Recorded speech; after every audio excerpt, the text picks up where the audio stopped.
Daddy. Kí ló dé ẹ bá ti pè mí kí wọ́n bá yín lé. Ẹ ṣe tí wọ́n mo ṣe gbọ́ tán ní ẹ wà nínú compound. Mo sáré kí àkìtà gbọ́dọ̀. Ẹ ní láti máa stress ara yín.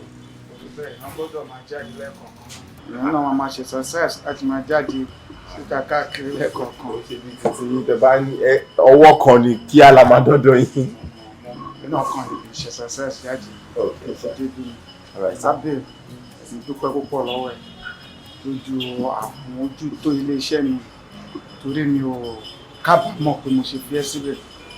Ọmọ mi la máa fi síbẹ̀ tó jẹ́ pé a fẹ́ ayé ìlú ayé á ti dùn mọ́ á ti ṣe gbogbo ilé-iṣẹ́ bí ò ṣe òyàn. Ó dín mú bí bàtà bá sọ pé èmi gangan ni mo ní bí agbára Ọlọ́run bá ò ní dààmú ò ní tọrọ jẹ́ o agbára Ọlọ́run bá ò ní rí wàhálà láyé ẹ̀ gbogbo nǹkan tiẹ̀ náà máa lọ síwájú ni ìmọ̀ta ò ní ṣẹ lórí ẹ̀ agbára Ọlọ́run bá iná kí iná tá a bá dá dé ẹyẹ gún ẹyẹ míì náà máa fi sùn tí èèyàn bá dáná aburú díẹ̀ àforí ara ẹ̀ gbé mi ṣe mo dúpẹ́ lọ́wọ́ ẹ̀. Láti gbádùn nǹkan bẹ́ẹ̀ kalẹ̀ àrùn ogún nìkan ni ò ní mójútó bó ṣe jẹ́ kó mójútó. ọjọ́ ọmọlúwàbí mo tún wá fẹ́ bẹ́ẹ̀ sọ̀rọ̀ kan àbúrò ẹ fẹ́ dé láti UK ìyẹn Àǹjọ́lá wow.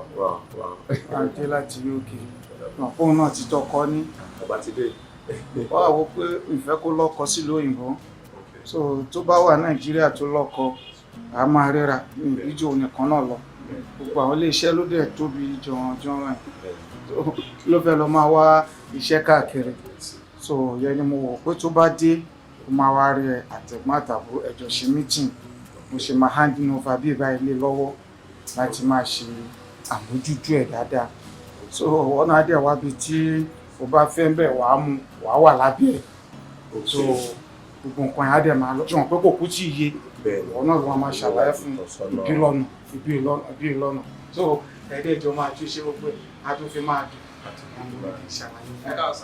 Oh, how are you, my dear? Sorry for disturbing, sir. Mo rí pé busy pẹ̀lú iṣẹ́ àwọn àlọ́ so àwọn pípín yẹn ọ̀dẹ̀ ti ń pè fún meeting. Just hold on a bit. Then sáré ṣetán pẹ̀lú chairman. So mo dẹ̀ believe pé pẹ̀lú fọwọ́sowọ́pọ̀ ẹ̀ pẹ̀lú ẹ̀ mo nígbà pé bí a tún ga jù báyìí. Ìwọ náà ló máa tọ́ sọ́nà. Yẹ mo kàn ní kí n sọ fún ẹ kó má kọ́ pẹ̀lú láti UK. Yeah, there is. Ẹ fẹ́ jẹ́ kí n ṣe handing over everything. Òun náà ti máa mójútó. Bẹ́ẹ̀ni, oúnjẹ ló máa assume position as a new. Yes, ó ti yé. Mo tẹ̀ láì bẹ́ẹ̀ tí ó ṣe pé màá ṣì wà mo lè mú any position ní under so that màá lè máa tọ̀sọ́nà kò ní jẹ́ pé òun nìkan. Wọ́n ti jẹ́ pé tá a bá ti mú ìwọ ló kàn. So àwọn tẹ́ bá ti dùn láti wọ́n ló tún máa pàṣẹ gan. Ìfọ́bìnrin lòun. Ìwọ ló máa pàṣẹ ó dẹ̀ ti yé wọ ju òun lọ. Kò sí problem. Ẹ fẹ́ jáde tẹ́lẹ̀ ni kó jẹ́ kájọ rìn papọ̀. Ó dà kò sí wàhálà sá. Okay, so máa bẹ́ẹ̀ sọ ṣé rẹ̀. Okay sir, so ẹ ti mọ time tó máa dé gan.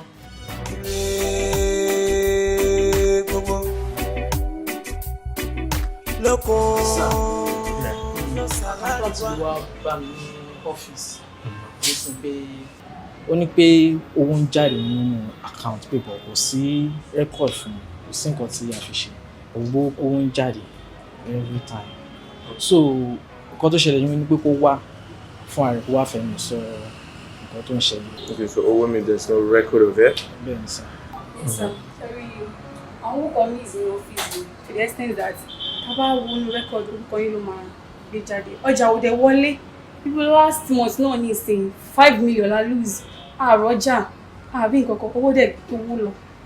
Ìgbà tí a dẹ̀ check record ẹ rí i pé orúkọ mi ló wà ń bẹ̀. Yes sir, orúkọ yìí ló wà ń bẹ̀ sir ọjà òde wọlé sàn. Ọjà wọlé and then gẹ́gẹ́ bí good worker tẹ jẹ́ feel pé you should put the question through to ask why ìtọ́jú wọlé tí owó dẹ̀ kúrò nínú account. Orí yín ló burú ẹ̀yin olùṣí tó ṣe rán ojú bí abẹ̀bẹ̀ ẹ̀wélé náà tó kúrún gbọ̀jọ́. Are you guys mad? Sorry sir. So ẹ rí pé orúkọ mi ló wà ń bẹ̀ and you have the guts to come to my office to ask me question. Bó o ṣe ń jáde nínú company mi ṣé ẹ̀yà wèrè ṣé wèrè òbú yín jẹ ẹ gbádùn ni What's your business with what I do with the money? Kí ló kàn yín? Okay, so tí n bá gba owó tí n bá fẹ́ fi ṣe ẹni tó jẹ́ kí n pè yín jókòó pé nǹkan tí mo fẹ́ fowó yẹn ṣe lélẹ̀ nítorí pé ẹ jẹ́ ta ni? Ṣé yàrá ya yín ló ní company ni? Orí yín burú pẹ̀lú question tẹ̀bí mi yẹn. Mo fi kọ́lé fún bàbá yín àti ìyá yín ni. Kò ní yẹ yín. Ọjọ́ tẹ́ bá tún dá irú ẹ̀ láṣà ẹ lọ nìyẹn. Ẹ ní gbádùn. Ẹ kò sí wàá lójú get the fuck out of here. Abẹ́rẹ́ nǹkan náà. Orí yẹn ya burú lọ́rùn yín dànù. Wọ́n bá bí yín rè kẹ́ tó wá dọ́rú ẹ̀ lásà. Ẹ lọ nìyẹn. Ọjọ́ tẹ́ bá ti ṣerú ẹ̀ báyìí kẹ́kọ̀ọ́ palẹ̀mọ́ ẹrù yín. That's all. Aráyé fẹ̀jẹ̀ dúdú sínú. Wọ́n tutọ́ funfun jáde. Bọ́ ṣé bí a ṣe máa wo ọ̀rọ̀ ọ́fíìsì lélẹ̀? Kò yẹ ìsì báwo. So máa ní o wà wí ẹ bí ọ̀gá ṣe ń ṣòwò ọ́fíìsì kúmọkúmọ tí wọn ò dẹ̀ ready láti gbọ́ advice anybody. Oh my God, mo ṣe ń gbọ́ for the very first time ni pé kúmọkúmọ wà ń bẹ̀. So kúmọkúmọ wà ní owó tó ń ṣe. Jọ, can I ask you a question? Go on. Jọ, at the end of the month, jọ ṣé salary ẹ̀ dín? Ṣé òun wá ní? Salary mi ṣe máa dín. Ṣé mi ò wá hard working ní ọ́fíìsì tó yìí? Hard working di. You are very hard working. You are very hard working. Náà ló gbé débi tó ti ń ro ẹjọ́ ẹ̀ hard working ni. Nǹkan tó máa sọ nílé ẹjọ́ ẹ̀kọ́ rúùngbòrò gbogbo ṣe ń lọ kòkòrò kan ẹ́. Nǹkan tó máa sọ ní pé what is my business? You don't have no business. Sherry, ẹ má sọ pé kò kàn yé o. Sherry, òótọ́ ni Sister Bukky sọ. In fact, point one nínú ọ̀rọ̀ tó sọ. Torí Yorùbá ní ó ń bọ̀ àwọn láńdẹ́ẹ̀dẹ̀. Èmi bá advice pé ká ó púpọ̀ ga. Ká bá wọn ṣe meeting. Á dé máa sọ̀kọ́ tó máa máa ìdìwà fún wọn. Hey, Mrs. Advisor to the MD. Ọgbẹ́ fáìlì ọ̀gbẹ́ lọ.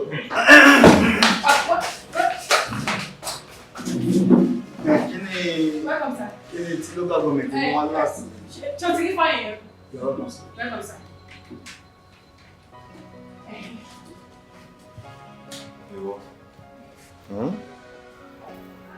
Wọ́n ṣe dàgbà tó ó dẹ̀ dé ọ́fíìsì láàárọ̀ kùtù ó wá ń bá àwọn obìnrin òun bọ̀bọ̀ wọn jáwúra àbí. Kí ni local government kí ni mo ní kó fáìlì mo fẹ́ sáré juxtapose? Ìwé local government.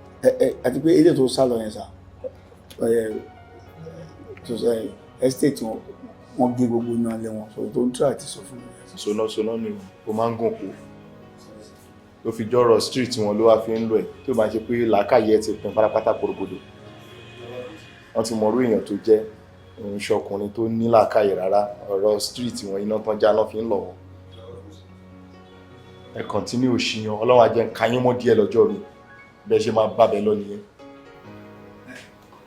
bẹ́ẹ̀ni jókòjọ́ ó fẹ́ tẹ̀lé ìwọ ọ́fíìsì bóyá kó má ṣiṣẹ́ bímọ kó má ṣiṣẹ́ ní ṣọ́ọ̀bù alámàlà kó lè má bá wọn rà kiri. Local government.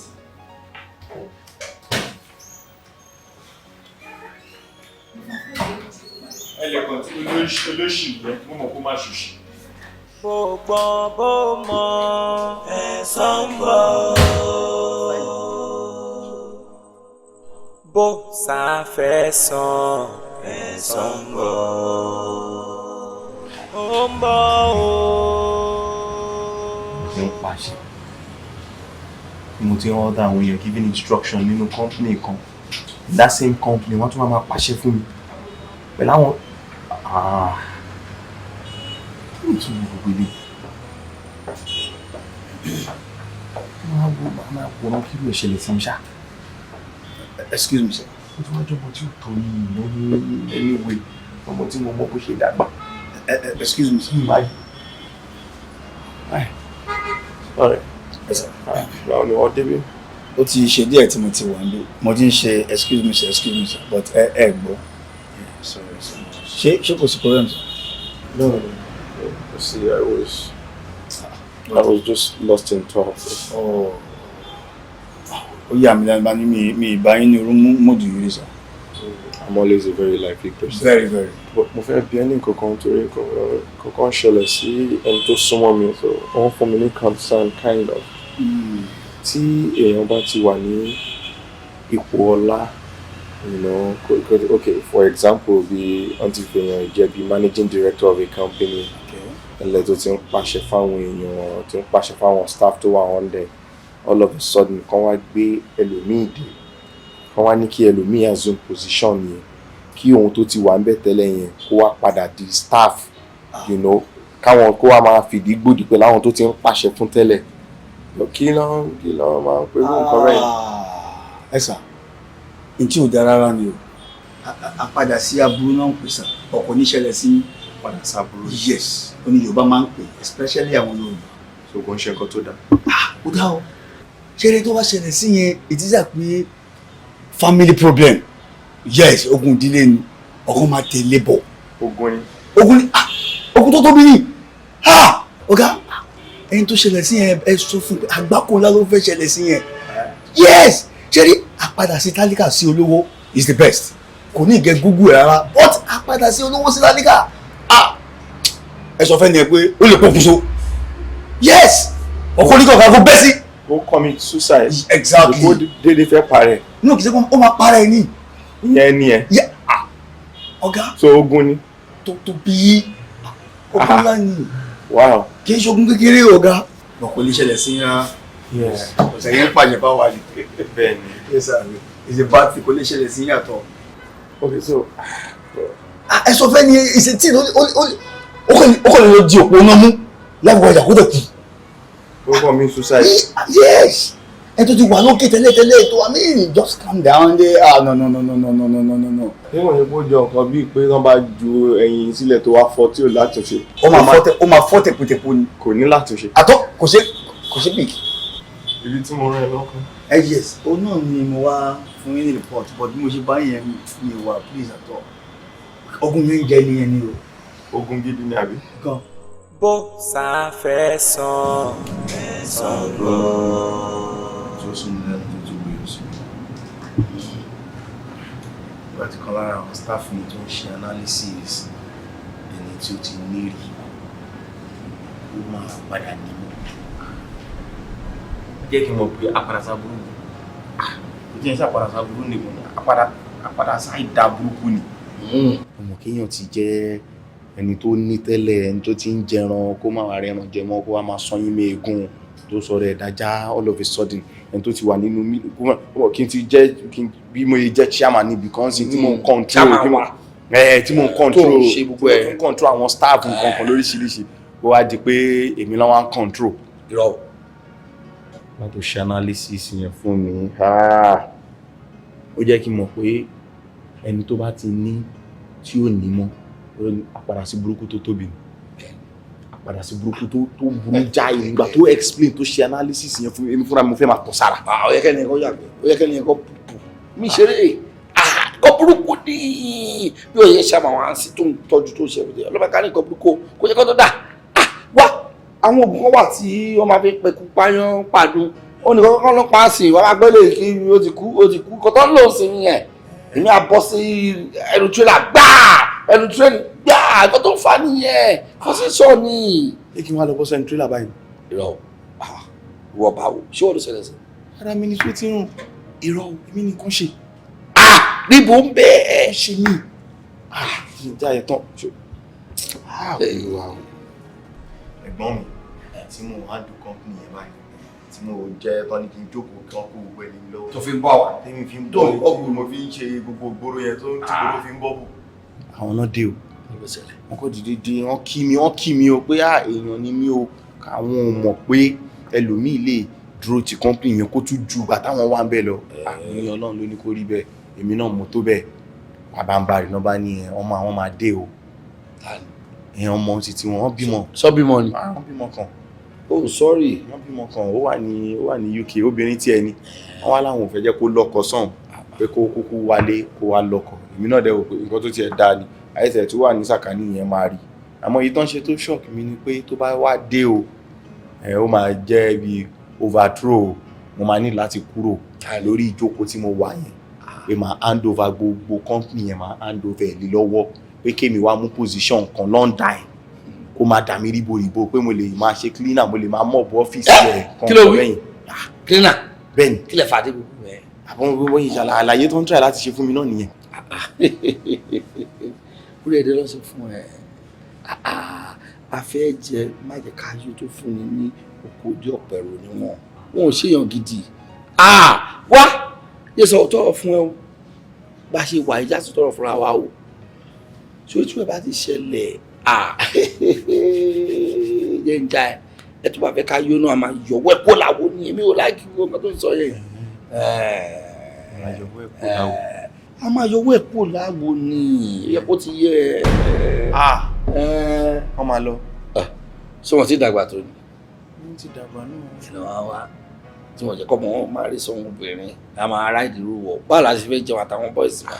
Ṣe mí ní kàyéfì. Sọ́kẹ́ pọ́sí mi kú wọ́n ló máa ṣe gbogbo ẹ̀ báwo la fẹ́ ṣe.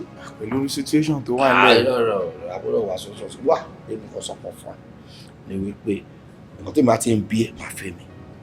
Fèmí lẹ̀ ìgboro lè ní wà bọ́ tí. Ṣòro gbogbo nǹkan tó bá fẹ́ pátá. Kọ́rọ̀ iṣẹ́ àti rí pé èèyàn ò kúrò ń bẹ gbogbo ẹ̀ sì dúró digbí. Wọ́n náà nìyẹn wọ́n ti dàgbà náà tí wọ́n dàgbà tó ní ti dàgbà ẹ̀rọ tó bá tán wo ilé ìbísọ̀ tọrọ fún ẹ àdúrà wa náà ó ti gbà nìyẹn torí pé ẹlẹ́yìn gbọ́dọ̀ síwájú ẹlẹ́yìn gbọ́dọ̀ síwájú ṣọpọ́jú ẹ lọ àwọn jù mí lọ wọ́n lè ti lọ́mọ wọ́n lè bí mi lọ́mọ àdúrà náà dẹ̀ ní kí ó jẹ́ pé àwa ní ẹ̀ káwọn àgbàlagbà lọ àwa ní ká sin wọ́n gbogbo ẹ lẹ nǹkan máa lọ.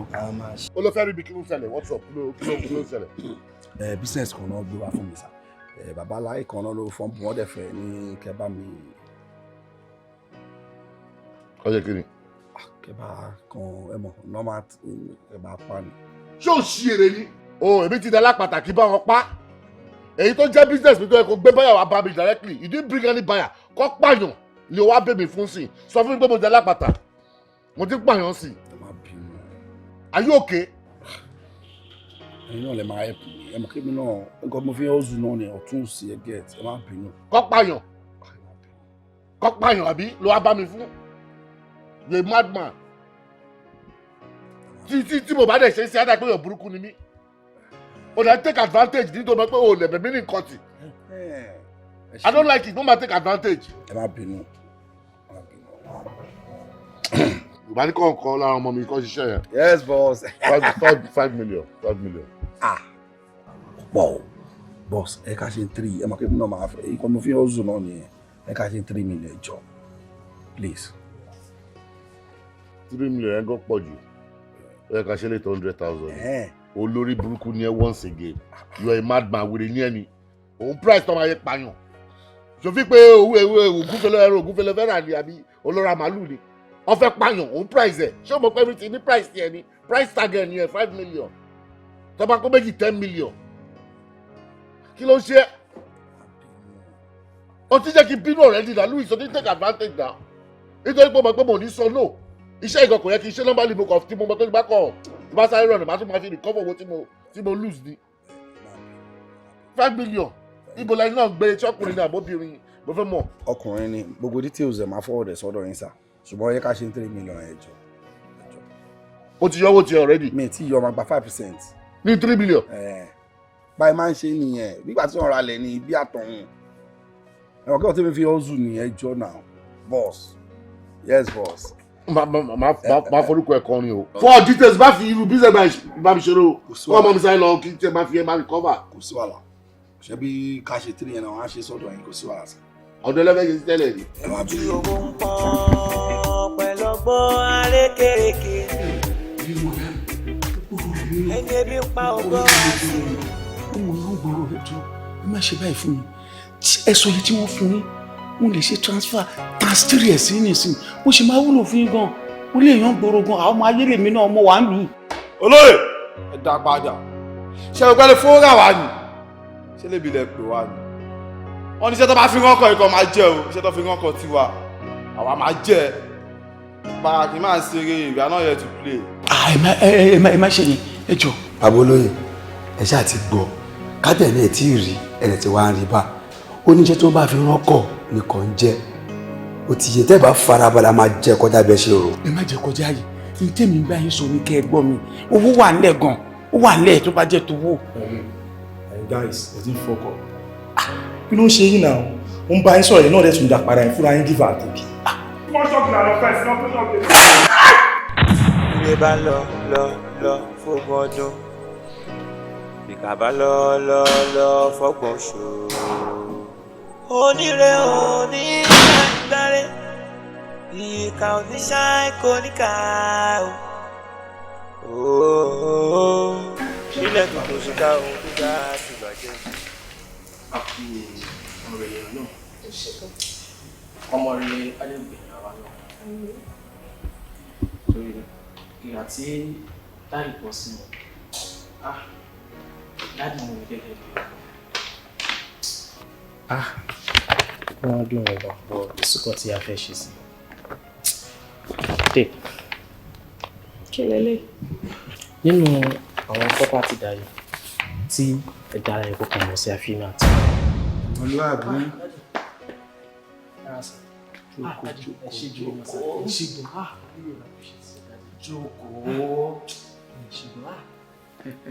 Orí Yorùbá sọ pé gbẹ́ta bá fi yín kà òun la fi ń san. Àwọn nǹkan tó ṣe nílé iṣẹ́ mi ló ń jèrè ẹ̀. Mi náà ń ṣe Father Christmas. Nǹkan déédéé fún ẹlẹ́bùn àbí fún ẹni promotion lásán. Àwọn nǹkan tí wọ́n náà ṣe ní company mi ló wú mi lórí ló jẹ́ kí n promote ẹ síbi tó wà yìí. Wo mo máa ń rí ẹ bí ọmọ mi ni because ọmọ tí mo bí gan tó bá wà nílé iṣẹ́ mi kọ́ lọ ń dáríjì mi kò lè ṣe ju bó ṣe ń ṣe lọ. Tó máa ń ṣàwọn nǹkan tó máa ń wú mi lórí tí wọ́n bá dẹ̀ ń ṣe nǹkan tó dáa tó ń fẹ́ lọ síwájú fún èèyàn náà gbọ́dọ̀ gbìyànjú láti máa wá lọ síwájú fún un. Ó tí ì rí nǹkan kan ní tí mo sì máa ṣe fún ẹ ó ṣe pọ̀ jù bẹ́ẹ̀ lọ níwọ̀nba ìgbà tí wọ́n náà tó bá ti mójútó ilé iṣẹ́ mi tí bá ti rí ẹ máa rí ẹ gẹ́gẹ́ bí ọmọ mi ni ṣùgbọ́n ó lè jẹ́ èèyàn kan ló bí èèyàn kí wọ́n máa ṣe bí ọmọ fún èèyàn anytime tó bá ti rí mi máa rí rẹ pé mo rí dádì mi no sorry o kò ní jẹ́ ti bàbá tọmọ kó má làálàá máa rí rẹ pé orí ọ̀nkọ ẹ̀ ògùn tó bá ti fẹ́ máa bí mi léèrè mo rẹ́dí láti ṣe fún ẹ má fọ bí ẹ̀yìn jẹ mí ní ṣùgbọ́n nítorí òun ò tiẹ̀ ṣe tẹ́lẹ̀tẹ́lẹ̀ náà. wọ́n má jẹ́ kí n tẹ́ ọ tó bá sì tẹra mọ́ bó ṣe ń ṣe ọ̀nà ẹ̀ sì máa jẹun very soon tí mò ń plan fún mi ní sọ́jáde fún ẹ tó lẹ́yìn ọmọdé téèyàn bá ti sọ ẹ ti máa láago kiri màá fún ẹ lẹ́gbàá kì í jẹ́ kẹ́gbà oníyì ń jẹ́ kí n fi nǹkan yà pamọ́ náà kí n fi ṣe surprise fún ẹ ìwọ náà lọ́bìnrin kó lọ mú nǹkan. rárá sàmì ò kí n ṣe bẹ́ẹ̀ sà. orí ọ̀tẹ́ ẹ ti bàjẹ́ mugun ló pè mí gbogbo ayé tí wà á ti lé kan látúnjí àti sùrọ̀ makanaki tẹ́jọ́ ń jẹ lámọ̀dì gbogbo ẹ̀kọ́ ni mo mọ̀. lọ́wọ́ mú nǹkan kó jẹ́ ká jọ gbé nǹkan sẹ́nu. gbogbo dọ́kúmẹ̀ntì pátá òun ni mo gbé wáyé nígbà náà tí bá gbé ẹsẹ̀ lé kò sí ẹ̀dá láyé ọkàn tó lè mọ̀ sí because wọn àti dáàdì nìkan náà lájọ mọ̀ sí bọ́ mi ò lè ṣe ọmọ mi gẹ́gẹ́ bí ọmọ ni so wáyé tí mo ṣe fẹ́ ṣe ni kí n wá gbé fún ẹ tó ìwọ ló tọ́ sí. Have it.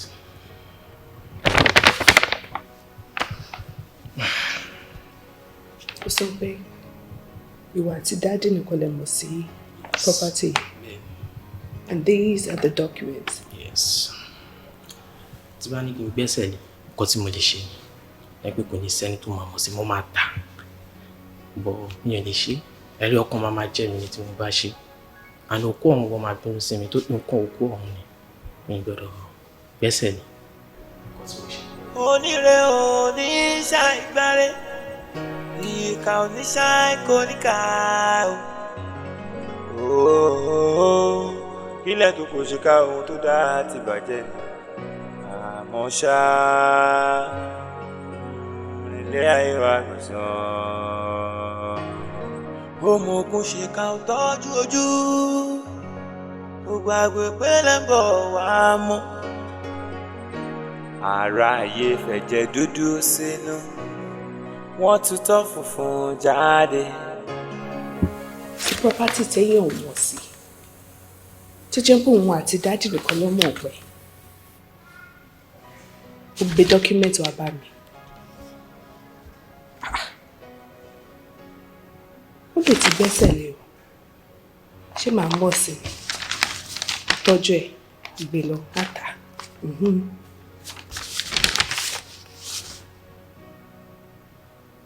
jẹun pé Kúnlé yìí èèyàn téèyàn lè fi ọkàn tán ni. In the same country. Lóko ló ṣàlàyé wá nílà oòrùn níwọ̀ oòrùn kó jẹ́ tèmi o jẹ́ tèmi o. Ó ní ọ̀rọ̀ kan tí mo fẹ́ bá ẹ sọ. That is the reason tí mo sọ pé ká kúrò nílé ká wá síbẹ̀. And I'm very sure wípé tá bá wà nílé tí bá ń bá ẹ sọ, ó ò ní take me serious kó tí ẹ ní wo orí ẹ ni. Reason yẹn tí mo ṣe ní pé bóyá ká pàdé ń bí báyìí. And mo dẹ̀ mọ̀ pé tí eléyìí bá ti wà níwájú ẹ̀, kò sí nǹkan téèyàn lè bá ẹ sọ àbí téèyàn fẹ́ béèrè lọ́wọ́ ẹ̀ tó ò ní ṣe pẹ̀lú bí tá bá dé yìí. Babe, if there is anything tí mo ṣe fún ẹ, àbí bóyá the way tí mo ṣe ń bá ẹ sọ̀rọ̀, àbó tí ní kankan tí mo tiẹ̀ ti ṣe tí o fi nífẹ̀ẹ́ mi mọ́ bí tẹ́lẹ̀tẹ́lẹ̀, jọ̀ọ́ ò dẹ̀ sọ fún mi. Because mo bá ṣe ń ṣe tẹ́lẹ̀tẹ́lẹ̀, èdè ò lè lọ kó má sọ pé o fẹ́ rí mi. Tó bá tiẹ̀ rí mi, ó máa ní reason. Tàbí kó jẹ́ pé o máa message mi, mo máa message ẹ̀ gan ò ní reply padà. Èní ìgbọ̀n tí bá jẹ́ pé bóyá mo kúrò fún ẹ pé nǹkan kan ṣẹlẹ̀ ni, I'm very sure pé o ò ní rí mi lénìí.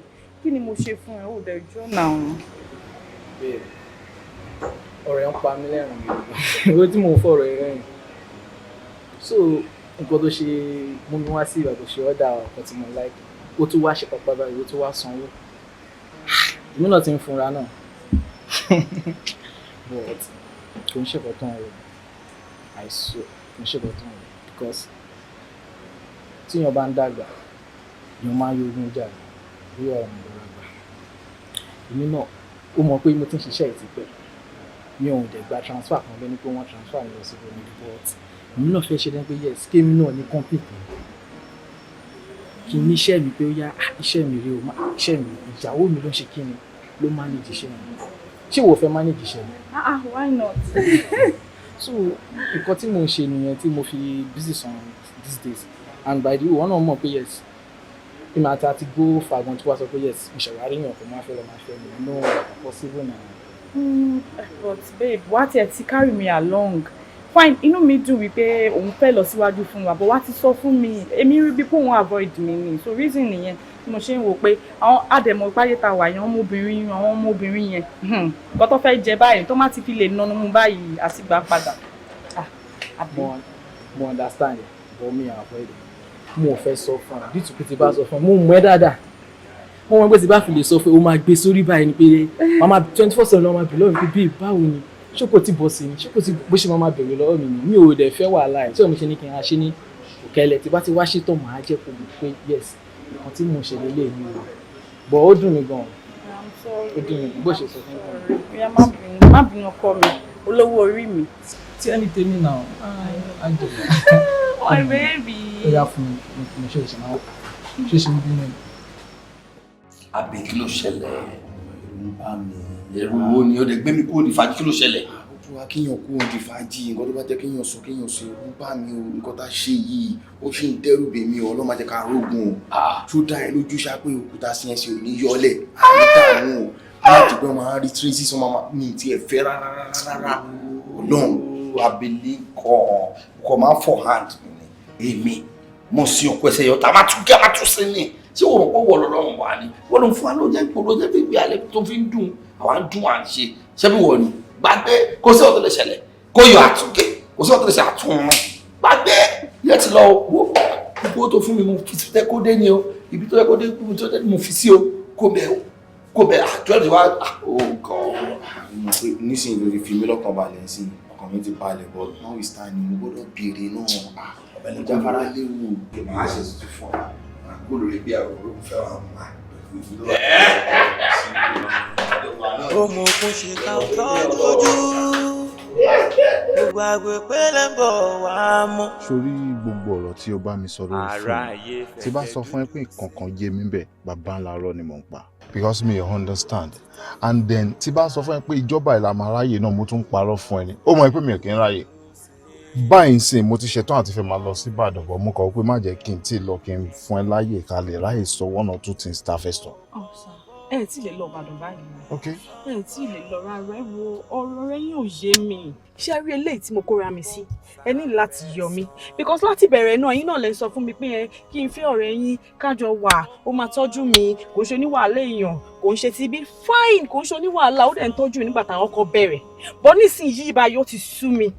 Ẹ wo mo máa pè ó máa rí missed call mi kò ní reply kò ní return call mi a rí message mi gan kò ní lè message padà ìgbà tó tiẹ̀ wá yá tó sún mi báyìí mo wá stock ẹ̀ pẹ̀lú call lójoojúmọ́ the other time tí mo dẹ̀ tiẹ̀ try láti invite ẹ̀ even gan mo tún ní láti purọ́ pé bí àkọ́kọ́ ṣẹlẹ̀ ń láfi lọ pàdé níjọ́ ìtàmájọ́ wà on getting there mo wá sọ fún pé tó bá ní nǹkan tí mo ṣe fún pé kó jọ kó dáríjì mi àjọ bẹ̀rẹ̀ báyìí ó ní à mi ò ṣe òun pẹ́pẹ́ sí iṣẹ́ ni and he want the best for me ẹni tó máa fẹ́ ṣòwò ní tọ́jú ẹ̀ inú mi dẹ̀ dùn mo dẹ̀ gbàdúrà fún pé lágbára lókè ló máa lọ lẹ́yìn ìgbà yẹn báyìí kí ló ṣẹlẹ̀ kò pick call mi mọ́ mo dẹ̀ bí lọ́jọ́ yẹn ṣó nìkan tí mo ṣe fún kó jẹ́ kí n bẹ òun ó ní mi ò ṣe kọ́kọ́ fóun up to date kò gbé call mi mọ̀ kan tí mo ṣe ẹjọ́ tó bá ní nǹkan tí mo ṣe ẹjọ́ nítorí ọlọ́ ẹ bá mi pè kẹ́ bá mi bí.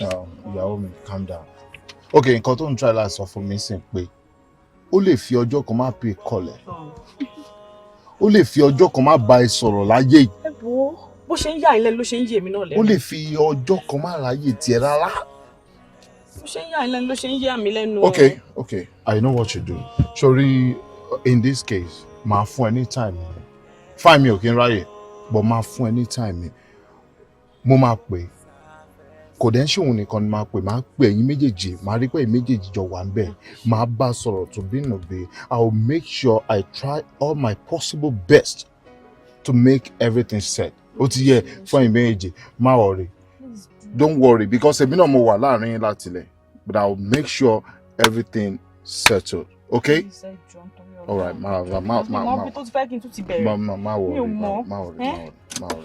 ẹ jẹ́ kí n bá yín dẹ́ta. Àjọlá.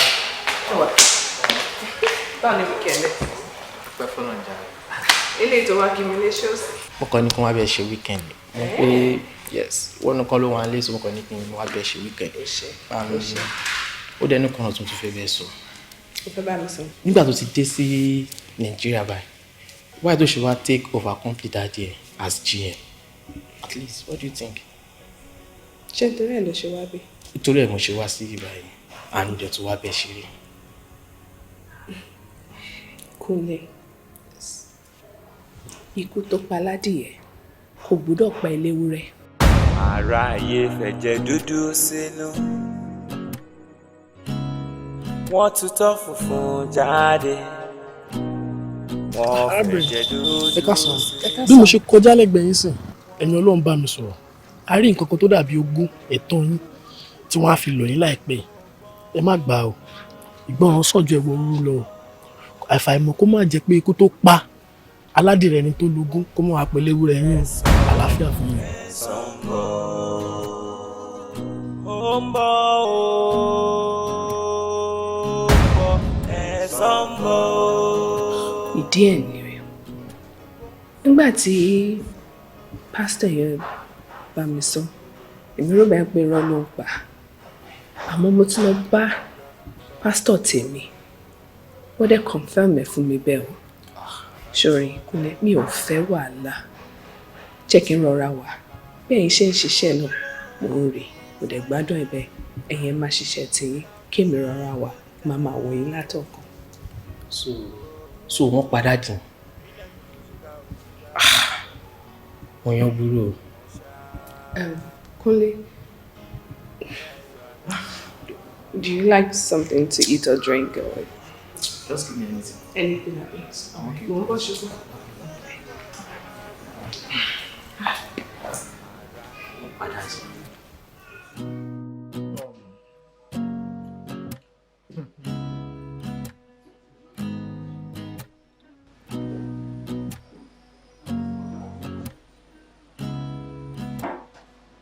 Ọ̀rẹ́ kí ló ṣẹlẹ̀ ò mú drink? Ọ̀rọ̀ tí kọ́ ló bá mi báyìí. Kò tó bá wà ní kò sùn. Ọ̀rọ̀ tí kọ́ ṣorí tí a bá ń jà bí ká kókọ ó ti yẹ bẹ́ẹ̀ yẹn and then ajá tó bá rí ni tó ń jùrò tó wá rí ni tó ń ṣe automatically nǹkan kan tí ń ṣẹlẹ̀ nìyẹn. See, sori for the fact pé ó tiẹ̀ rí mi pẹ̀lú ìyàwó ẹ̀ automatically ó jẹ́ kó ti mọ̀ wípé mo fẹ́ jẹ́ kí ọ̀rọ̀ ẹ̀ yanjú nìyẹn. See, kò sí nǹkan tó wà ń bẹ̀. Àtayé báyé láti bá pé obìnrin máa ṣe ọkùnrin kẹ̀dẹ̀rẹ́ ó dọ̀ ẹ̀ gbọ́dọ̀ accept pé ok obìnrin ti ṣe òun kóun dẹ̀ gbẹ́bẹ̀. After all, we are friends for a very long time tó ti pẹ́ gidi gan. Mo dẹ̀ ti fún un lọ́kàn balẹ̀ pé ọ̀rẹ́ mi bó ṣe wà kò sí má worry gbogbo everything tó fẹ́ ṣẹlẹ̀ máa bá sọ ọ̀rẹ́ mi dẹ̀ máa gbọ́ ó dẹ̀ máa gbọ́ síbẹ̀ ọ̀rẹ́ ṣe mò ń bẹ̀ ni whatever anything tó bá ṣẹlẹ̀ láàrin ìwà àti ọmọ ẹ̀ lẹ́yìn jọ nítorí Ọlọ́run jẹ́ kó yanjú. Lórí sọ̀rọ̀ tán. Àbí owó tó ń sọ ẹ̀ ló ti sọ tán. Àbájọ ìwọ bó ṣe ó tẹ̀ ti fọ́ọ̀kọ̀ bí ṣe wà yìí ó fi lè mú àràtà wá láti wá dá sí ìrìn màtí ẹ̀ ó ti fọ́ọ̀kọ̀ àìsú ẹ̀ láàrin màtí ẹ̀ sìn relationship ẹ̀ màtí tó ń lọ sí ó ti tán but mo rò pé kí n má break heart ẹ̀ ní tẹ́lẹ̀ gbogbo nǹkan tó ṣe yìí sìn ó jẹ́ kí n mọ̀ pé yes you are going nowhere. ọ̀rẹ́ èmi lálejò èmi àlejò èmi. ṣé tí mi kan tí mo sọ kí ni mo ṣe fún. ọmọ nǹkan tó ṣẹlẹ̀ ṣòro a máa settle everything. ẹ jẹ́ ká lọ bá ẹ jẹ́ èèyàn tó yẹ̀yẹ̀ wá ń bí ìta ẹ̀ ló máa worst jù kọ́nà làwà sit down mo máa yanjú ẹ̀. mi ò ṣe nǹkan fún gbogbo yìí ọmọ nǹkan tó ṣẹlẹ̀ ṣọmọ nǹkan tó ṣẹlẹ̀ bébì mi sórí ìjọ tí bá máa yanjú ẹ̀ ìwọ ló máa dé last màá ti kọ́kọ́ fún favourite ẹ̀ ní ọmọ yìí màá ti kọ́kọ́ fún lọ́tì ó máa ti mú díndín ìgò gan tán kó tó di pé mo pè ẹ́ wọlé sit down sit down. kò mú ẹni tí. no. Aráyé fẹ̀jẹ̀ dúdú sínú wọ́n tutọ́ funfun jáde wọ́n fẹ̀jẹ̀ dúdú sínú wọ́n fẹ̀yìn funfun kẹ̀kẹ́ bó gbọ́n bó mọ̀ ẹ̀san ń bọ̀ bó ṣàfẹ́sàn ẹ̀san ń bọ̀ ó ń bọ̀ ẹ̀san ń bọ̀ bó ṣàfẹ́sàn ẹ̀san ń bọ̀. Ire bá lọ fógún ọdún ìkà bá lọ fọ́pọ̀ oṣù. Oníre òní ṣàìgbárẹ́ ìkà òní ṣàìkóníkà. Hello. Welcome, sir. Sorry, I'm here to see Mr. Abiodun. Yes. Oh, do you have an appointment with him? Yeah, yes. Okay. Let's call his mom. Okay.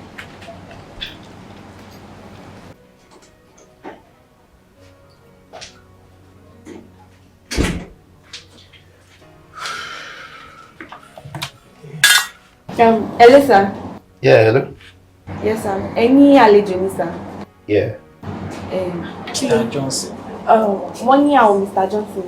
Oh, okay, Mr. Johnson. Yeah, definitely. Àlejò mi náà. Oh, okay, sir. Yeah, thank you. All right.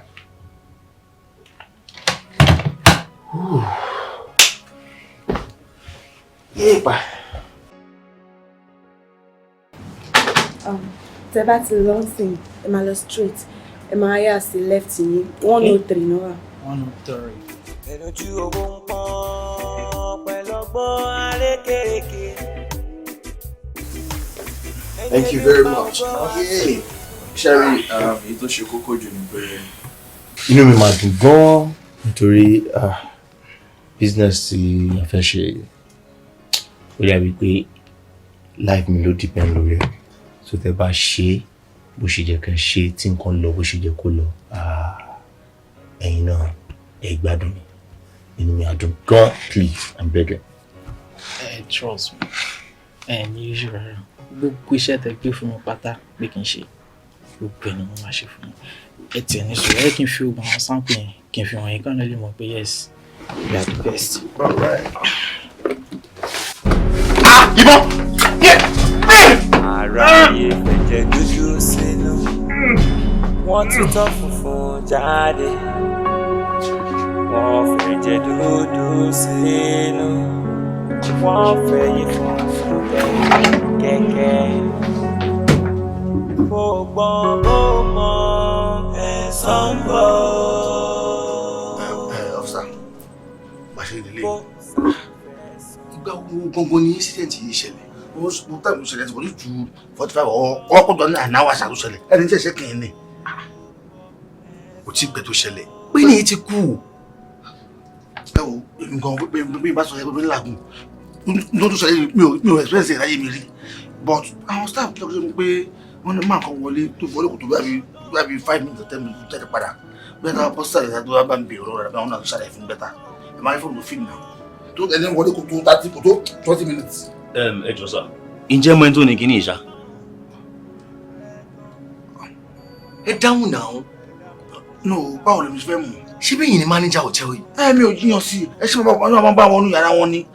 Bí ẹni tó kú ìgbélógbé ìlú ni pàǹdì ni àmọ̀. Bí ẹni tó wá ṣiṣẹ́ bí ẹni àmọ̀. You are not capable enough. Please, let's go. Check our reception. We should go to the reception? Yes.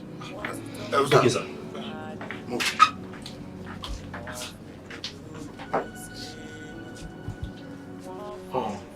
Wọ́n nígbà tí olóògbé check-in wọ́n náà méjì lè wà duty.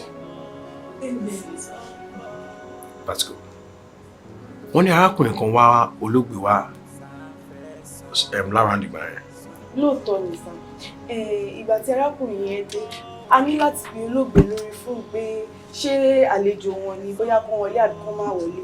Olóògbé dẹ̀ ni wọ́n instruct wa pé kí wọ́n wọlé la ṣe jẹ́ kán wọlé.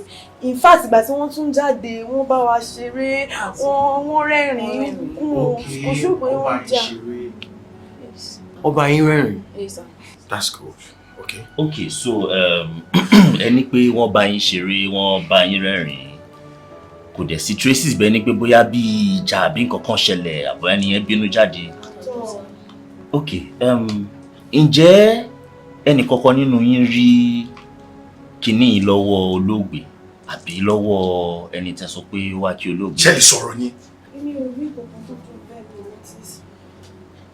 Mo rí lọ́wọ́ wọn. Lọ́wọ́ ẹni tó wọ́ olóògbé wá yẹn. O rí lọ́wọ́ wọn? Yes. Really? Mo rí lọ́wọ́ wọn gbà tó fẹ́ wọlé. That's fine. Manager, officer, ṣé ní CCTV nínú hotel yìí? Ṣé everywhere ní camera wa. Yà sáwọn rooms ẹ̀ kọ̀ sí camera bẹ́ẹ̀. Everywhere camera wa. Even báyìí sọ̀rọ̀ lọ́wọ́ ẹ̀gbọ́n camera ni wa bí. Good. Manager, can you lead us to the monitor room? Yeah, dalo. Iṣu tún ní ìdí kí n tẹ̀lé yín ni. Àṣẹ mi dẹ́gbẹ́ ọmọ ni. Hey, madam! Manager, lead. Ẹnu owó ń pọ́n pẹ̀lọ́gbọ́n arékèrèké. Ṣé lè ní? Rárá. Nǹkan. Àwọn kọ́. Nǹkan. Àwọn kọ́. Àwọn kọ́. Mi ò wọ́n ọkùnrin mọ́. Ẹ̀wọ̀n kí ló pọ̀ tó wọ́n tó ṣẹ́kì. Pípọ̀ ṣẹ́kì náà. Ẹ dúró. Ẹ̀yin má tó wọ white yẹn, àwọn gangan ni tán nírùgbọ̀n yín.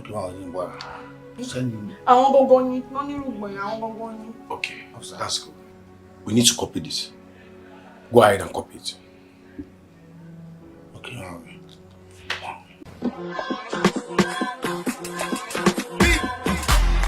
Aládùúgbò tuntun ti dé o. Zazu. Ó pọ̀ létí, ó yẹ kẹ́ ti máa gbọ́. Portable, Bado, gbẹ́mí tó abayé. Bado snare, pepper snare, many with it one leg. Rẹpẹtẹ, unruly, Badoli, B prime gbẹ́mí débẹ̀. Babẹjẹ, Asarailu hip hop, mofos cannot keep up. Bitch, I be going non-stop. Zazu, she, Aka.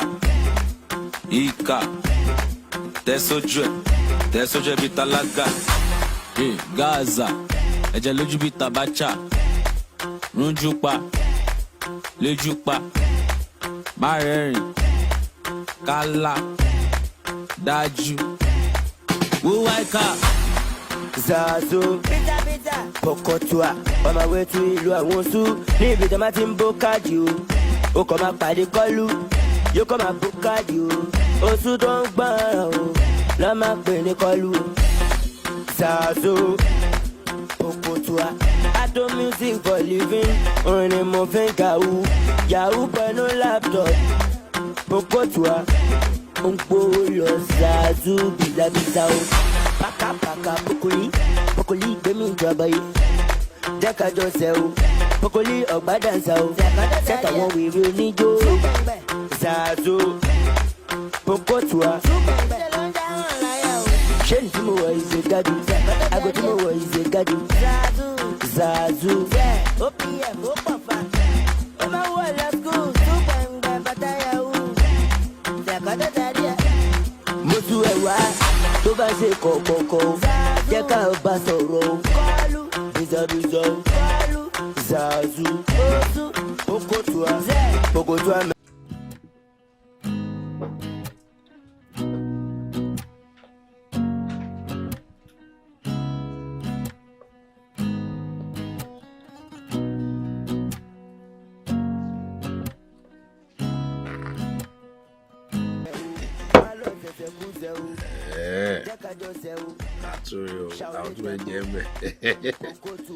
Hello. Hello,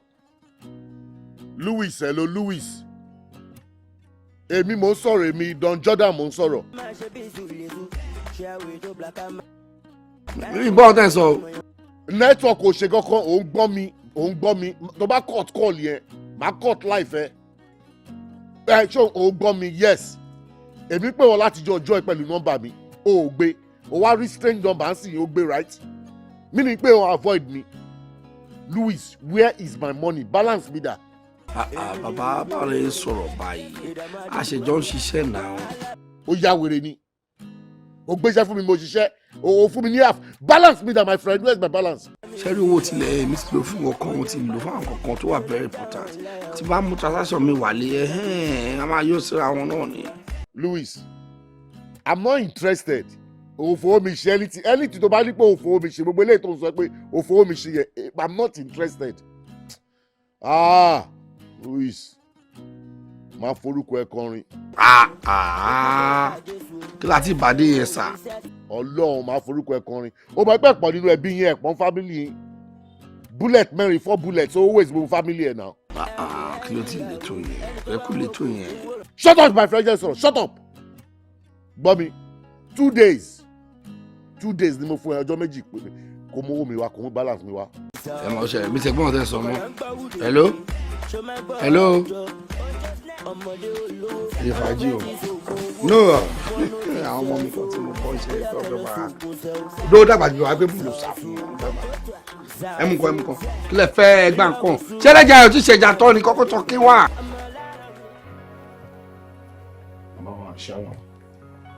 Bàbá yẹn lè ń fákà, bàbá yẹn chance. Bàbá yẹn ti súnmọ́ yín, ó ti ṣe sí finish. Àpẹ́ fún àgbà ẹ̀rẹ́ ká wọnú ẹ̀ ká ṣèkà fún ẹ̀ ká waste ẹ̀. Tó bá láṣẹ bàbá ẹ̀ pàṣẹ. Waste ẹ̀ bí ti báwo, kí ni wọ́n tún sọ yìí náà? O ṣàwọn mi nígbà tí mo sọ pé mo ti fún 2 days. Tẹ bá waste ẹ̀, báyìí mi ti fẹ́ gba balance tèmi, owó mi wà lọ́wọ́ ẹ̀ náà. Ṣókù ló máa sọ balance fún mi ni. Farabalẹ̀ o ti gbọ́ mi, mo ti sọ fún pé 2 days ni mo fún kó balance mi tó wà lọ́wọ́ ẹ̀ wá. Tí kò bá dẹ̀ sọ me in 2 days from there màá decide nǹkan tá a máa ṣe fún. Okay? Sweet, you have the finances, sir.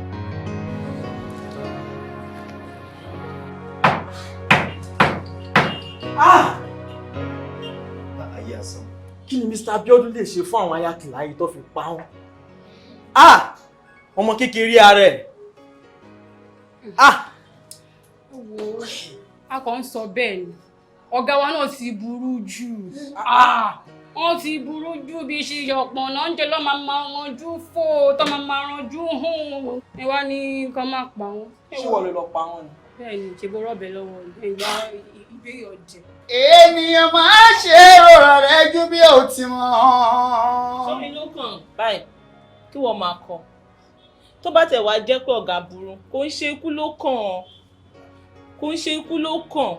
ó yẹ ká máa ní ìtara ara wa ó ń ṣe kó ló kàn rárá. Excuse me, Mrs. Tara ara wa, excuse me. Ṣé rí ibi tá a dé ikú tó bá ti ń bá tó ń pa ojúgbà ẹni ẹ̀wà o, òwe ńlá ni. Gbogbo ayé dágbẹ́dà kù. Ẹ jọ̀ọ́ kí ọ̀gọ́ kó má fi kú alẹ̀ mọ́ mi torí ẹni tí ò jẹ gbè lè kú bí. Àti bọ́ àti àlejò ní ajẹ́ láyé. Ọlọ́run ló mọ tọ́gà lọ ṣe gọ́sẹ̀ tó fi forí jálé agbọ́n. Gbọ́dọ̀ ṣe jàre. Bàbá ṣé wọ́n sọ fẹ́ pé agbọ́n ló pa wọ́n ni? Ìbáwo mi ṣe fẹ́ mọ̀? Ẹ ti ẹ̀ fi gbòye tẹ́ ẹ̀ sọ yìí sílẹ̀ ṣé àmà tó ní iléeṣẹ́ ìtìkú GM òun náà wọ́n tuntun lọ pa òun. Àsìkò àti àlejò ní ajẹ́ láyé. Mò ń sọ̀rọ̀ lọ́wọ́ mo ń bẹ̀ sọ̀rọ̀ gidi òun kan ni. Ẹ bá mi dárò ara mi. Màmá bínú o, ṣé fámílì ẹ̀ ló kú ni? Adé òun ló ń kú tó kọ́ lọ́fíìsì náà. Àti gbé GM relé. Ta ló fẹ́ dúró náà sí? Ta ló fẹ́ fi ṣe GM báyìí sí? Ta ló máa ṣe GM? Ṣé nǹkan tó kàn nìyẹn ni? Ayé àwàdà. Ẹ jọ̀ọ́ kí ló wá ní ìkọ́ tó kàn nìyẹn náà ẹ dẹ̀ máa tara. Ẹ̀wọ̀n ẹni tó kú ti kú. Àwa tó kú ẹ jẹ́ ká ṣayé ìwọ Ọlọ́run mọ̀. Èyí ṣe èkó fẹ́ yan GM. Èmi bá yín ṣe GM àkàbí ní GM. Ẹ bá yàn mí sí GM àkàbí ní GM. Ẹ bá yàn mí sí GM. Ṣé GM wa? Ó lè ṣe GM wa lọ́fíìsì. Bá mi sọ fún mo ti ṣẹ́gun ọ ní o. Bọ̀ bá mi bẹ̀rẹ̀. Ọ̀rẹ́ mi ṣe ti ń gbọ́ báyìí. Ó mọ̀ pé tí o bá ti mọ nǹkan tó ṣe tí o bá dá tí o bá lè ti bẹ̀rẹ̀ kí ló yẹ kó ṣẹlẹ̀. Ó rí ẹ pé kọ́ dáríjì ọ ni. Wọ́n náà má bínú. Mo ti gbọ́ ọ̀rọ̀ inú ẹ̀ fọ́kọ̀. Sure.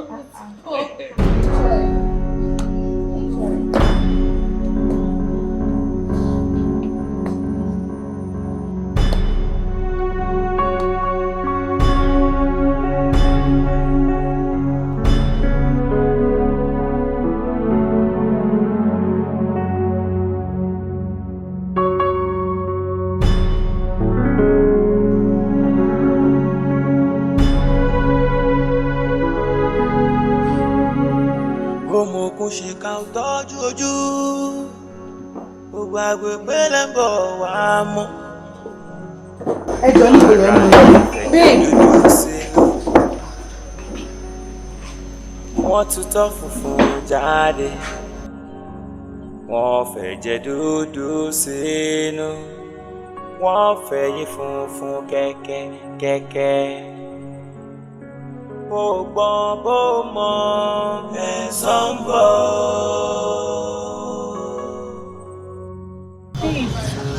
Lọ ní ẹ̀fọ́ ẹ̀yin náà lọ ní. So now nǹkan tẹ́ ṣe yóò make things now. Ẹ kàn lè wá kẹ́ mú yàn lọ náà kẹ́ má ṣe nìkan fún wa. Ẹ̀san ń bọ̀. Bó sáfẹ́ sàn ẹ̀san ń bọ̀. Nítorí ohun tí ó tó nǹkan kan. Ohun tí ó tó nǹkan fẹ́ tán. Kí la máa ṣe báyìí? Kí la máa pè fún ẹ̀kọ́? Bẹ̀dá mo kún ṣe ká bó pẹ́ bóyá. Ojúmọ́ mọ́.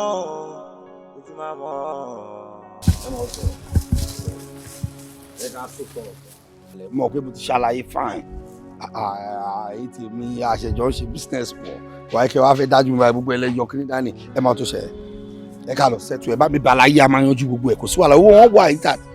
ẹjọ́ ẹ̀kọ́ ètò ìpá gbéyà ẹ̀dẹ́ ìrà ẹ̀ ni tó yẹ ká gbéyà láyé ẹ̀dẹ́ ìrà ẹ̀ ní ìsinmi ó ní wọn bá a sọ̀rọ̀ òbí tó ń sẹ́ka ti jára ẹ̀ bọ́yẹ̀ express ní ìsinmi ó ní wọn bá a sọ̀rọ̀ àwọn ẹ̀wọ̀n tó ń sọ yìí. tó dáhùn ilé ẹjọ́ ṣé Yorùbá ṣeré ń bí ni. ṣé Yorùbá ṣeré ń bí ni.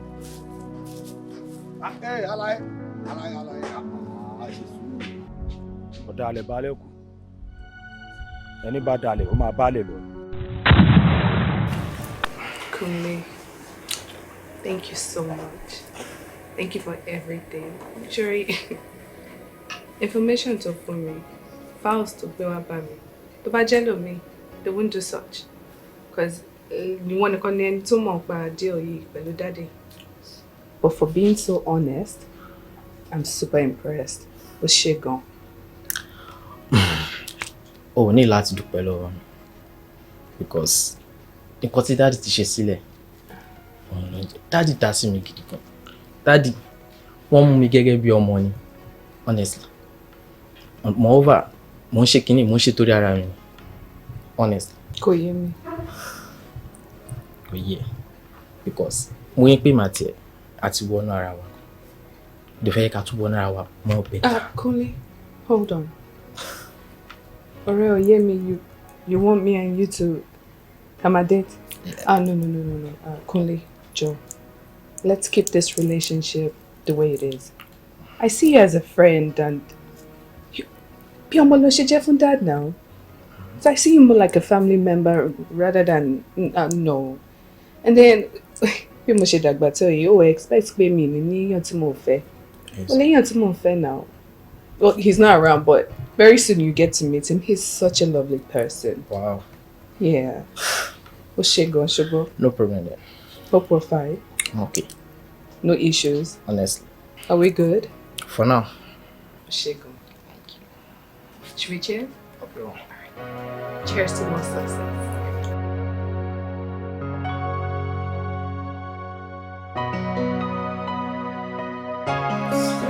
Kunle has been so helpful. Àtìgbà tí mo ti dé, thank goodness. Everywhere tí bá fẹ́ lọ, he's there. Wow. Anything tí bá fẹ́ ṣe, he's always. Ó ṣe àmọ́ mo ṣe ṣàlàyé fún ẹ náà. Just an amazing guy. Wow. Eh? Wow. So Bayo, bá mi dúpẹ́ lọ́wọ́ ẹ. Mr. Kunle, thank you so very much. Ó ti ìròyìn tó pọ̀ fún mi kí tó dé. And she told me how you've been helpful. Onípẹ̀ jẹ́ kó o máa like anything. Even she's not bored and all that. Even me sitting here, mi kàn ti rí. Láàrin minutes àjọ ló ń bí, mo ti rí pé téèyàn bá jókòó sẹ́gbẹ̀ẹ́ yín for some minutes, ẹ máa pààyàn lẹ́rìn. Thank you so very much. I really appreciate it. Ẹ wo, ẹ má dáná jàre, kí ló ń dúpẹ́ lọ́wọ́ mi fún? A jọ wà fúnra wa ni náà. Mo kàn tó ń dúpẹ́ lọ́wọ́ mi fún. By the way, òun nìkan ni mo rí pé ó wà lọ́wọ́ rẹ̀ sótò mo ṣe ń monitor káàkiri sọgbọn tó ṣẹlẹ̀ ní kò ní ìdíkọ máa dúpẹ́ lọ́wọ́ rẹ̀ ni. So hotel wọlé wá dé sí báyìí ṣùgbọ́n pé Nàìjíríà là wà, so àwa ti mọ gbogbo hotel tó wà ní ara mo dẹ̀ mọ̀ pé hotel tẹ́ bá máa fún yín no ẹ̀yin adam pé wà ní Yankee ni. That's funny. Actually mo nílé ní Naija, so ilé mi ni mo dé sí. Babe. Yes. I feel we should just go out at least. I can feel Nigeria. Yeah. Kunle ṣé wàá tẹ̀lé wa? No, mi ò lè tẹ̀lé. Why? Ó yẹ kí n tẹ̀lé yín o. But mo ní meeting tó yẹ kí n attend by. Kunle àbọ̀ ń tijú ni. Meeting ní time yìí. But ẹ máa wọlé tó bá next time. Máa tẹ̀lé yín. Má worry. Ẹ kí n sáré attend meeting yẹn so. Why? Kájọ ṣe fàájì náà. At least ẹ̀yin tẹ́ tún ti mọ̀lẹ̀ dáadáa ní Naija.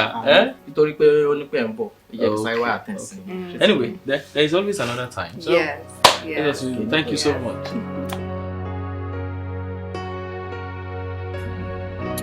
And here we are. Yeah.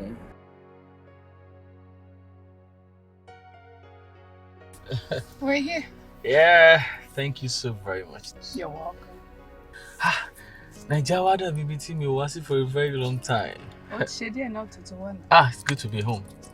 Lest I forget, babe, it's your food I want to eat tomorrow morning. Matete Debbie. I've missed your food so much. Matete Debbie, what's the point? Been a while waiting your food. I'll be here. First thing tomorrow morning. I'll be here. My breakfast. Breakfast? Yeah. Matete Debbie. All right. All right, there. Thank you so very much. You're welcome. All right, I'll be expecting you tomorrow. I'll call you when I get home. All right, no problem. Bye. Take care of yourself.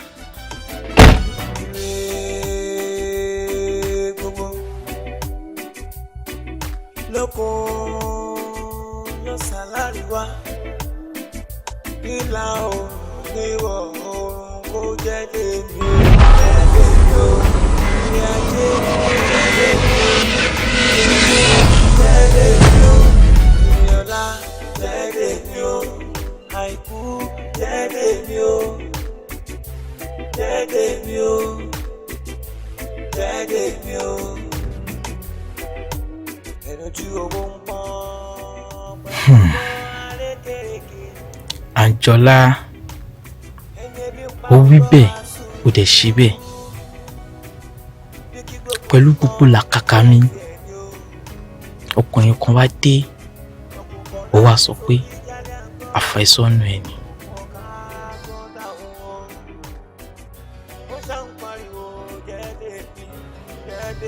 kí ló wá fẹ́ jẹ́ tèmi? Àmọ́ tó bá kọ̀ lókì àfọlẹ́kọ̀ọ́ alátúnṣe mi á máa túnṣe rẹ̀. Nílà o, níwọ̀ o, kó jẹ́ tèmi o, jẹ́ tèmi o. Ire ajé kó jẹ́ tèmi o, ire owó jẹ́ tèmi o. Ire ọlá jẹ́ tèmi o, àìkú jẹ́ tèmi o, jẹ́ tèmi o, jẹ́ tèmi o. Fẹ́ kó jẹ́ ti tèmi o, kó jẹ́ tèmi o.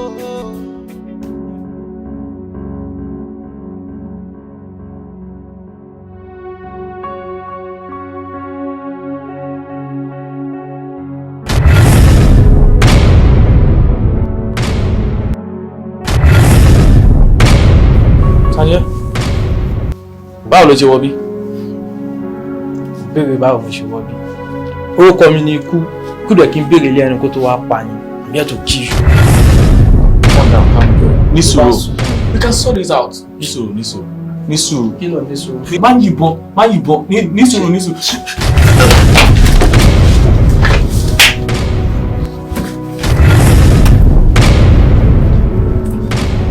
Aráyé fẹ̀jẹ̀ dúdú sínú, wọ́n tutọ́ funfun jáde. Wọ́n fẹ̀jẹ̀ dúdú sínú, wọ́n fẹ̀yìn funfun kẹ̀kẹ́. Bó gbọ́n bó mọ ẹ̀san ń bọ̀, bó sáfẹ́ san ẹ̀san ń bọ̀.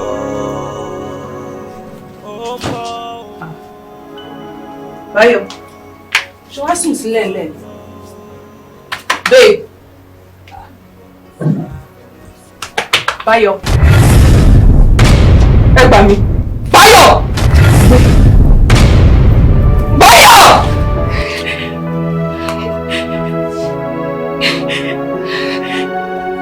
Báyọ̀!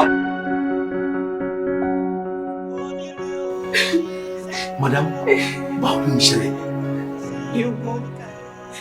Mo gbọ́njẹ wá fún mi. Ìgbà tí mo jẹ máa débi, mo ṣe bá mi. Wọ́n àtàwọn wo lọ́jọ́ ń gbénu lé? Òun nìkan ni ọlọ́pàá. Òun nìkan ni. Bí mo ṣe bá yẹn jẹ́ ṣàánú mi. Báyọ̀. Ẹ jọ̀ọ́ madam, are you familiar with this wristband? Ọlọ́pàá mi mọ kankan pẹ́ mi mọ́. Ṣé olóògbé ò lo wristband báyìí? Àná ṣe dé ni ó ṣe dé.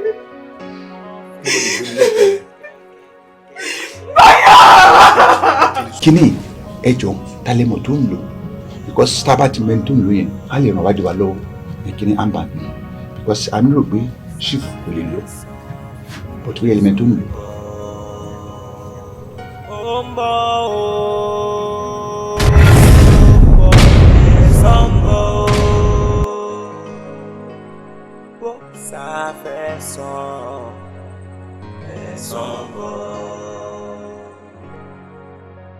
Nítorí ohun tí ó tó nǹkan kan,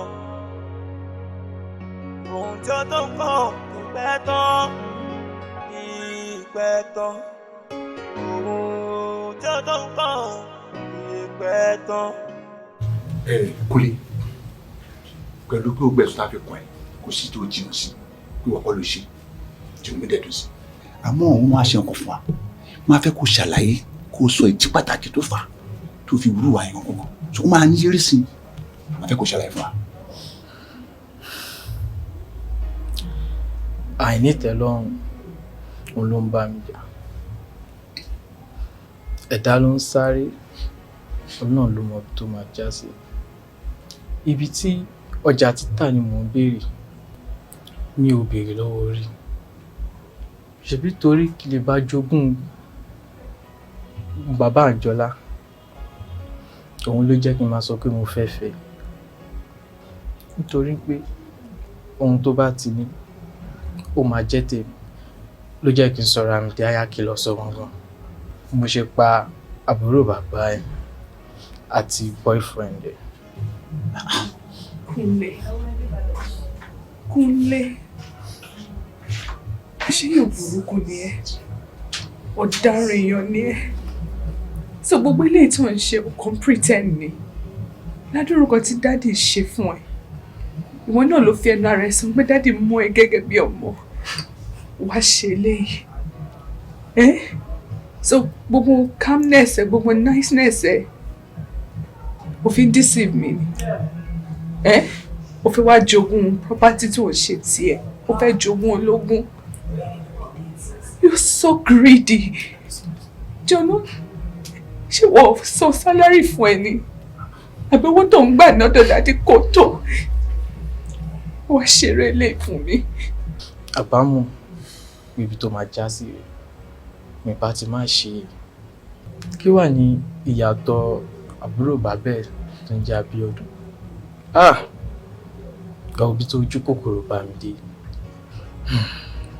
Ọ́físà, mo bẹ̀ yín ni, ẹ má yẹ kó wọn pa mí báyìí. Kúnlé, as this junction, kò sẹ́jọ́ lọ́n fún wa mú.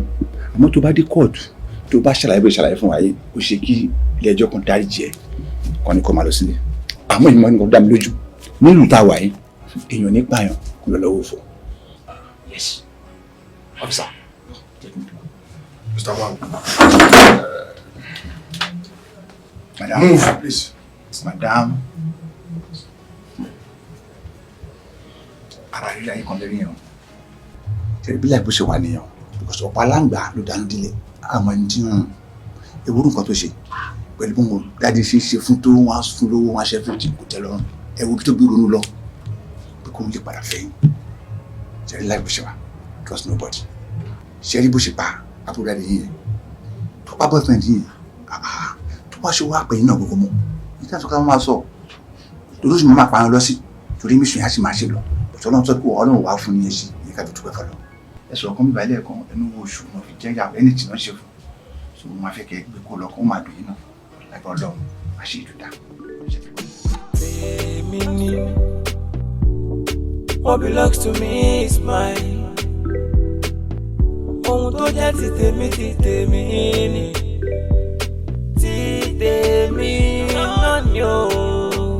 Tèmi náà ni o. Mo máa jà fún ni, tèmi ni. Mo máa kú fún ni, tèmi ni. Mo máa ṣiṣẹ́ fún ni, tèmi ni.